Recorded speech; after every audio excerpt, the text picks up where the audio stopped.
Hey guys! Today we're going to look at the art of teaching. Now sometimes when you go to a yin class or a yoga class in general, you may wonder, how are they really sequencing in that way? Is there any link to what they're saying and how they are presenting that to the class? And is there any sort of link in terms of mindfulness, anatomy, so physical body, energy body? And if there is there an underlying message that the teacher is trying to get across?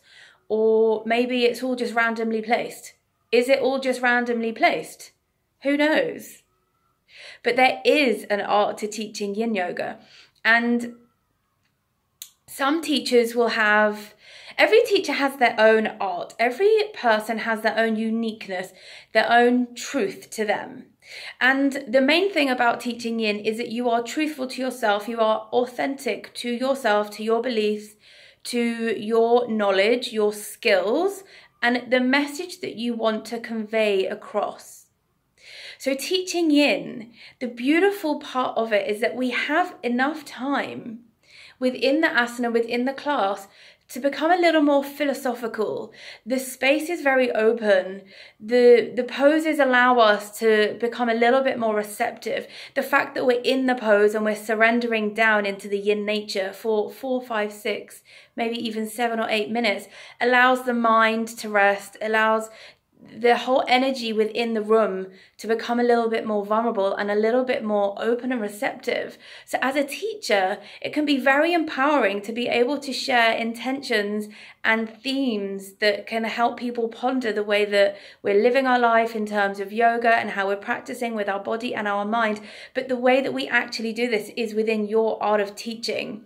So how do you actually convey this message across? The first thing that I want to speak about is communication. So everything that we say or do when we are teaching yoga or when we are practicing yoga ourselves is a message that's getting sent into the subconscious brain. All of the music that we use, the tempo, if there's words, the volume, the environment in which we practice in, the way in which we set out the room, the way in which we set our mat out if we are practicing, the sequence that we use, absolutely everything is sending a message into the subconscious mind. So if you're teaching, and let's say you have an intention of self-love, but you are giving the intention about self-love, you are talking about self-love, being in a very self-caring environment as a whole, yin yoga practice is a self-loving environment. But the way in which you are talking is perhaps a high volume, is perhaps rushed, is perhaps maybe a little erratic or poorly placed. Then the whole essence of actually what you're saying becomes a little bit contradicted. And you may be thinking, yeah, sure. But when you're actually in the room, in the moment, in the shala, teaching, things go out of your head. It's completely normal, natural. This happens to all of us. So weaving everything together, placing everything throughout the class so that you can keep the essence of what you're saying and actually practice what you preach in the moment is the best communication levels possible. And this can be the truest art of teaching yin.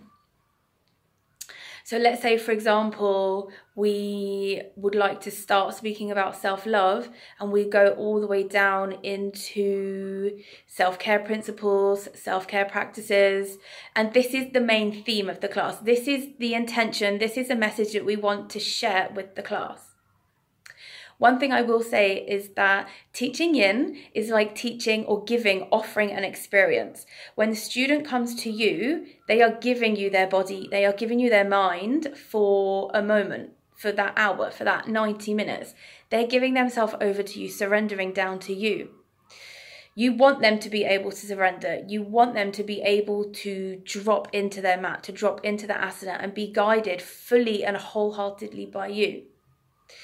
So the best thing that you can do is pick one intention and focus on this one intention. So let's take one self-love intention, and through every single asana, pick a few droplets of information that you can practice within that asana that reverts back to self-love. So perhaps we go into the first asana and we start talking about, just not talking a lot, just a few droplet sizes of information about maybe what is self-love. How can we be more self-loving towards ourselves? And how can we integrate this into our yoga practice? For instance, perhaps maybe we don't need to always go to the very, very, very edge of comfort. Perhaps we just need to be comfortable and know that this is good for where we are today. We start to bring mindfulness around comfort, around self-love. Then we go into the next asana and we can give another little droplet-sized piece of information. You know, how can we start to feel comfortable in life in uncomfortable situations? The essence of yin is finding comfort in the discomfort. So talking about self-love is, in this respect, is how can we be self-loving to ourselves in difficult times? And we can use the asana to demonstrate that in difficult times in the asana, we can be self-loving by perhaps not pushing ourselves because we think that we should go to the very edge.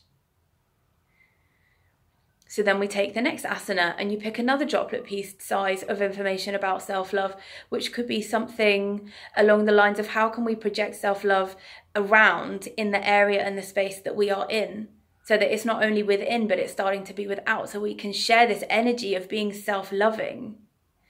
And so on.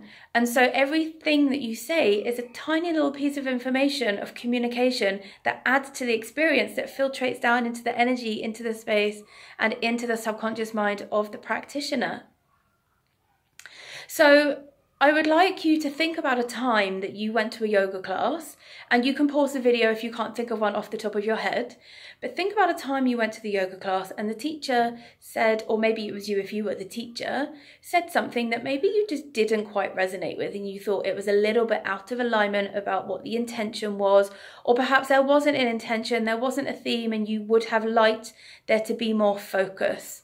Or perhaps there were many intentions and you felt that it was maybe a little bit sporadic and erratic. Think about it and remember the emotions and think about how it made you feel. How it made you feel when you were in the class and how it made you feel when you were outside of the class, when you had just finished. Then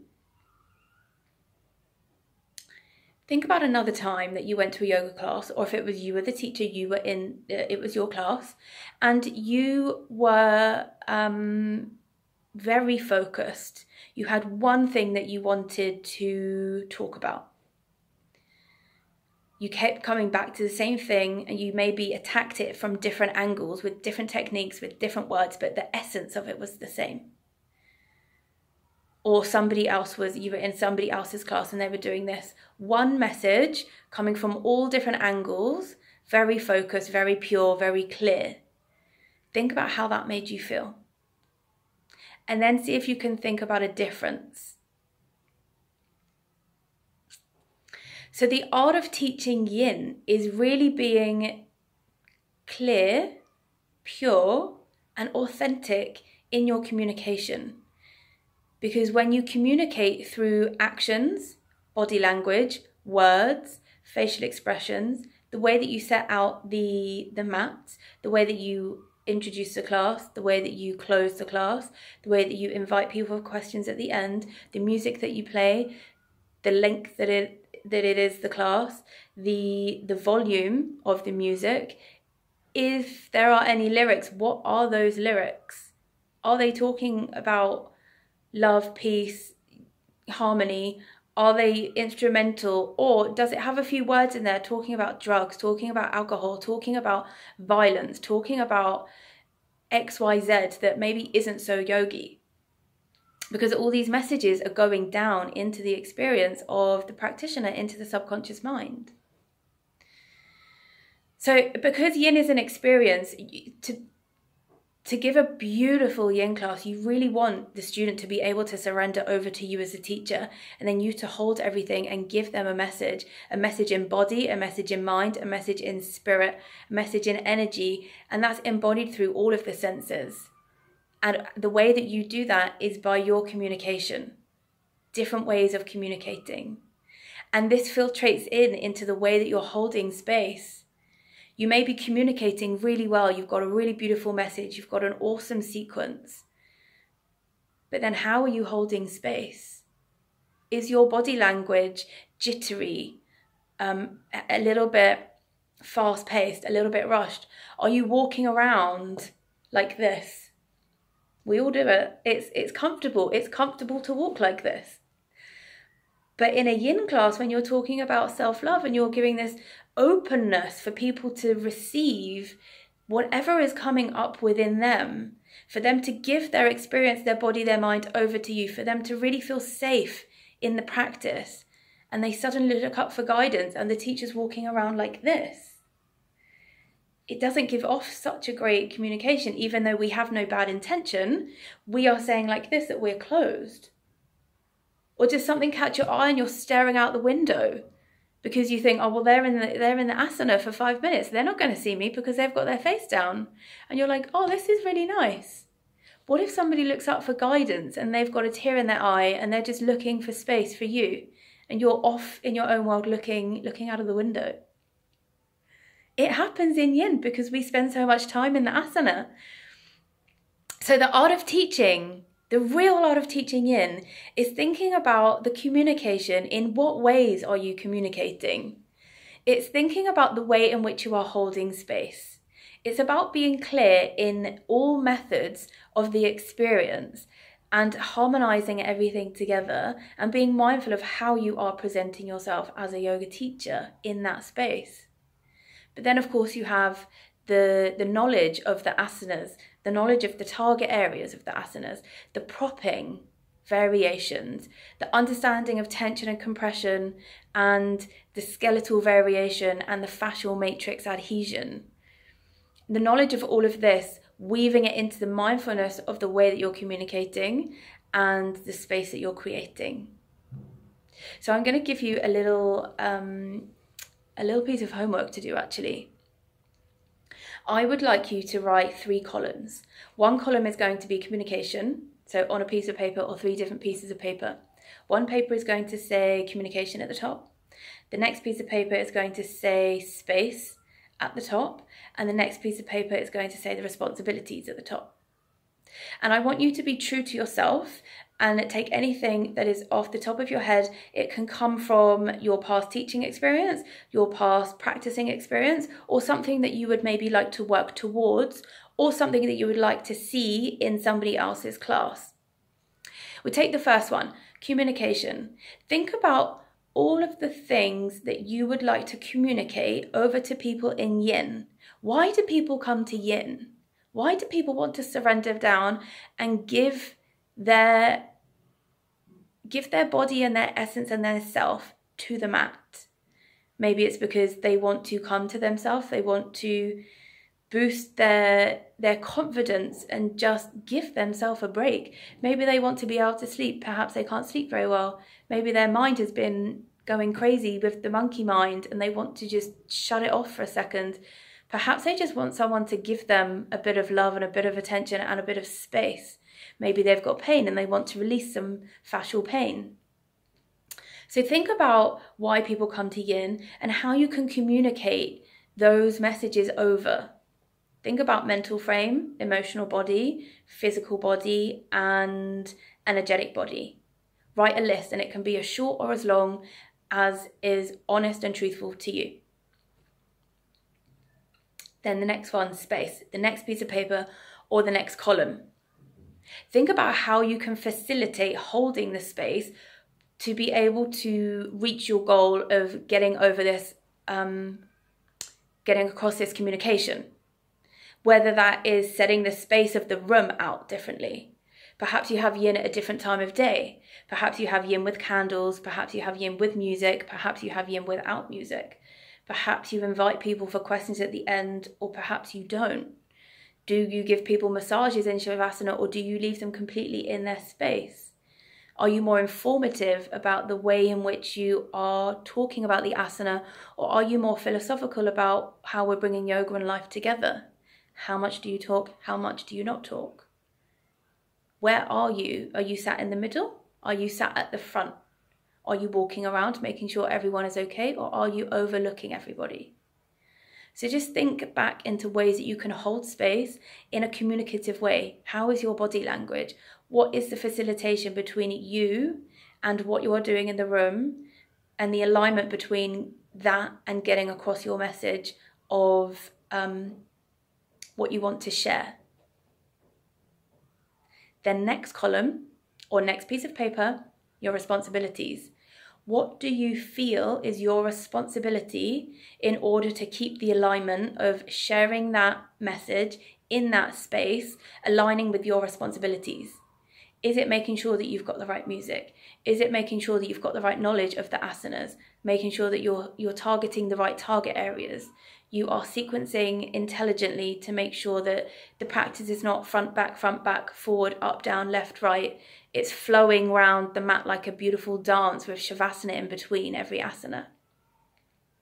Is your responsibility to make sure that you're holding the space and you're communicating clearly?